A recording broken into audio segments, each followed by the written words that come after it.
Welcome to our channel. நம்ம இப்போ பார்க்க போகிறது டே டு டே லைஃப்பில் பயன்படுத்தக்கூடிய important English sentences one by ஒன்னாக பார்ப்போம். அதாவது தமிழ் வழியாக இங்கிலீஷ் சென்டென்சஸ் பார்ப்போம். இது கண்டிப்பாக உங்களுடைய ஆங்கில திறனை மேம்படுத்த உதவும். It's definitely going to develop your English skills. Let's get started. First sentence, அவனை தொந்தரவு செய்வதை நிறுத்துங்கள். இது எப்படி இங்கிலீஷில் சென்டென்ஸ் மேக் பண்ணலாம்? Stop bothering him. அவனை தொந்தரவு செய்வதை நிறுத்துங்கள். Stop bothering him. ஸ்டாப் பண்ணுறதுனா நிறுத்துறது. அவனை தொந்தரவு செய்வதை நிறுத்துங்கள் அப்படின்னா ஸ்டாப் bothering him அப்படின்னா அவனை தொந்தரவு செய்வதை நிறுத்துங்கள். Stop bothering him. Next sentence பார்ப்போம். ஏன் நின்று கொண்டிருக்கிறீர்கள்? தயவு செய்து உட்காருங்கள் இப்படி சொல்லுவோம்ல. இதை எப்படி இங்கிலீஷில் சொல்லலாம்னா, ஏன் நின்று கொண்டிருக்கிறீர்கள் அப்படின்னா why are you standing. Why are you ஸ்டாண்டிங்னா ஏன் நின்று கொண்டிருக்கிறீர்கள். தயவு செய்து உட்காருங்கள்னா ப்ளீஸ் ஹாவ் அ சீட். ஏன் நின்று கொண்டிருக்கிறீர்கள், தயவு செய்து உட்காருங்கள்னா why are you standing, please have a seat. அடுத்த சென்டென்ஸ் பார்ப்போம். நீங்கள் வேலைக்கு இப்போதே திரும்ப செல்ல வேண்டும். இது எப்படி இங்கிலீஷில் சொல்லலாம்னா, you should go back to work right now. நீங்கள் வேலைக்கு இப்போதே திரும்ப செல்ல வேண்டும். You should go back to work right now. இப்போதேனா ரைட் நவ். நீங்கள் வேலைக்கு இப்போதே திரும்ப செல்ல வேண்டும்னா you should go back to work right now. Next sentence, உங்கள் நடத்தை என்னை மிகவும் புண்படுத்துகிறது. இதை எப்படி இங்கிலீஷில் சொல்லலாம் அப்படின்னா, your behaviour hurts me a lot. உங்கள் நடத்தை என்னை மிகவும் புண்படுத்துகிறது. Your behaviour hurts me a lot. பிஹேவியர்னா நடத்தை. உங்கள் நடத்தை என்னை மிகவும் புண்படுத்துகிறதுனா your behaviour hurts me a lot.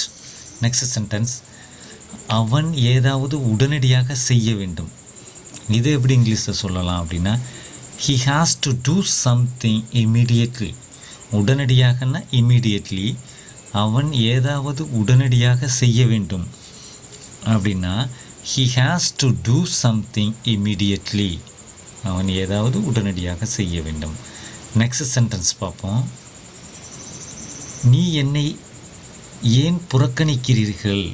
நீ ஏன் என்னை புறக்கணிக்கிறீர்கள்னா why are you ignoring me. நீ ஏன் என்னை புறக்கணிக்கிறாய்? Why are you ignoring me. அல்லது நீ ஏன் என்னை அலட்சியப்படுத்துகிறாய்ங்கிறோம்ல, why are you ignoring me. Ignore பண்ணுறதுன்னா அலட்சியப்படுத்துறது, புறக்கணிக்கிறது. நீ ஏன் என்னை புறக்கணிக்கிறாய்னா why are you ignoring me. Next sentence, உங்களுக்கு ஏதேனும் உதவி தேவைப்பட்டால் என்னை அழைக்கலாம். இதை எப்படி சொல்லலாம்னா, if you need any help you can call me. அதாவது உங்களுக்கு ஏதேனும் உதவி தேவைப்பட்டால் என்னை அழைக்கவும்னா if you need any help you can call me. Next sentence, நீங்கள் ஏன் எதுவும் சொல்லாமல் இருக்கிறீர்கள். இதை எப்படி இங்கிலீஷில் சென்டென்ஸ் மேக் பண்ணலான்னா why are you not saying anything. நீங்கள் ஏன் எதுவும் சொல்லாமல் இருக்கிறீர்கள். ஏன் எதுவும் சொல்லாமல் இருக்கிற அப்படிங்கிறோம்ல, இதை எப்படி சொல்லலாம்னா why are you not saying anything அப்படின்னு கொஸ்டின் பண்ணலாம். நெக்ஸ்ட் சென்டென்ஸ், நீ ஏன் அவனுடைய பிறந்தநாள் விழாவை கெடுக்கிறாய். இதை எப்படி ஆங்கிலத்தில் சொல்லலாம்னா why are you spoiling his birthday party. why are you spoiling his birthday party. நீ ஏன் அவனுடைய பிறந்தநாள் விழாவை கெடுக்கிறாய். ஸ்பாயில் பண்ணுறதுனா கெடுக்கிறது. why are you spoiling his birthday partyனா நீ ஏன் அவனுடைய பிறந்தநாள் விழாவை கெடுக்கிறாய். நெக்ஸ்ட் சென்டென்ஸ், உங்களால் முடிந்ததை செய்யுங்கள். இதை எப்படி சொல்லலாம்னா do what you can. உங்களால் முடிந்ததை செய்யுங்கள்.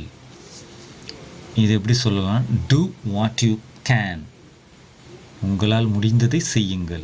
do what you can. Next sentence பார்ப்போம். நான் உங்களுக்கு பயப்படவில்லை. இது எப்படி சொல்லலாம்னா I am not afraid of you. அதாவது நான் உங்களை கண்டு பயப்படல அப்படின்னு சொல்கிறோம்ல, இது எப்படி ஆங்கிலத்தில் சொல்லலாம்னா I am not afraid of you. நான் அவனை கண்டு பயப்படலைன்னா I am not afraid of him அப்படின்னு வரும். நெக்ஸ்ட் சென்டென்ஸ் பார்ப்போம். நான் எதையும் கேட்க விரும்பவில்லை. இதை எப்படி இங்கிலீஷில் சென்டென்ஸ் மேக் பண்ணலான்னா I don't want to hear anything. I don't want to hear எனிதிங்னா நான் எதையும் கேட்க விரும்பவில்லை. I don't want to hear anything, நான் எதையும் கேட்க விரும்பவில்லை. நெக்ஸ்ட் சென்டென்ஸ் பார்ப்போம். தயவுசெய்து என் நிலையை புரிந்து கொள்ள முயற்சிக்கவும். தயவுசெய்து என் நிலைமையை புரிந்து கொள்ள முயற்சிக்கவும். இதை எப்படி இங்கிலீஷில் சொல்லலைன்னா please try to understand my situation. தயவுசெய்து என் நிலைமையை புரிந்து கொள்ள முயற்சிக்கவும்னா please try to understand my situation. அடுத்த சென்டென்ஸ் பார்ப்போம். நீங்கள் என்னை சாபமிடுகிறீர்களா அல்லது சபிக்கிறீர்களா அப்படின்னு கேட்குறோம்ல, இதை எப்படி கொஸ்டின் பண்ணலான்னா are you cursing me, are you cursing me. Curse பண்ணுறதுன்னா சாபமிடுறது. நீங்கள் என்னை சாபமிடுகிறீர்களா இல்லை சபிக்கிறீங்களா அப்படின்னு கேட்கணும். Are you cursing me, are you cursing me அப்படின்னு கொஸ்டின் பண்ணலாம். நெக்ஸ்ட் சென்டென்ஸ் பார்ப்போம். அவனுக்கு கொடுக்க என்னிடம் பணம் இல்லை. இதை எப்படி ஆங்கிலத்தில் சொல்லலாம் அப்படின்னா I don't have money to give him. I don't have money to give him. அவனுக்கு கொடுக்க என்னிடம் பணம் இல்லை. I don't have money to give him அப்படின்னா அவனிடம் கொடுக்க என்னிடம் பணம் இல்லை. நெக்ஸ்ட் சென்டென்ஸ் பார்ப்போம். அவன் உன்னிடம் மன்னிப்பு கேட்க மாட்டான். இது எப்படி இங்கிலீஷில் சொல்லலாம் he will not apologise to you. அவன் உன்னிடம் மன்னிப்பு கேட்க மாட்டான். இதை எப்படி இங்கிலீஷில் சென்டென்ஸ் மேக் பண்ணலான்னா he will not apologise to you. He will not apologise to you.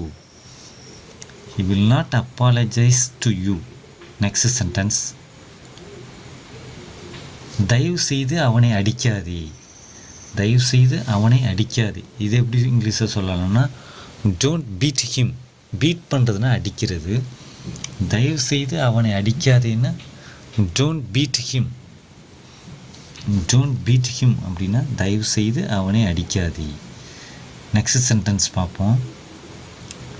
கடவுளுக்கு எல்லாம் தெரிகிறது. இதை எப்படி இங்கிலீஷில் சொல்லலாம்னா காட் நோஸ் எவ்ரிதிங். கடவுளுக்கு எல்லாம் தெரிகிறது அல்லது கடவுள் எல்லாம் அறிந்தவருங்கிறோம்ல, இதை எப்படி சொல்லலாம்னா God knows everything. God knows everything. கடவுளுக்கு எல்லாம் தெரிகிறது அல்லது கடவுள் எல்லாம் அறிந்தவர்னு சொல்கிறதுக்கு எப்படி இங்கிலீஷில் சொல்லலாம் God knows everything. God knows everything. Next sentence. அவன் ஏழையாக இருப்பது அவன் தவறு இல்லை. இதை எப்படி இங்கிலீஷில் சென்டென்ஸ் மேக் பண்ணலான்னா it is not his fault if he is poor. அவன் ஏழையாக இருப்பது அவன் தவறு இல்லை. இதை எப்படி சொல்லலாம்னா it is not his fault if he is poor. அவன் ஏழையாக இருப்பது அவன் தவறு இல்லை. It is not his fault if he is poor. Next sentence பார்ப்போம். நீ இப்போதே வெளியேறு அப்படின்னு சொல்கிறோம்ல, இதை எப்படி ஆங்கிலத்தில் சொல்லலாம் you get out right now. Right நவ்னா இப்போதே. நீ இப்போதே வெளியேறு அப்படின்னா you get out right now அப்படின்னா நீ இப்போதே வெளியேறு. இப்போ பார்த்த அந்த சென்டென்ஸை பேசி ப்ராக்டிஸ் பண்ணி பாருங்கள். தேங்க்ஸ் ஃபார் வாட்சிங். Please subscribe my channel. Thank you.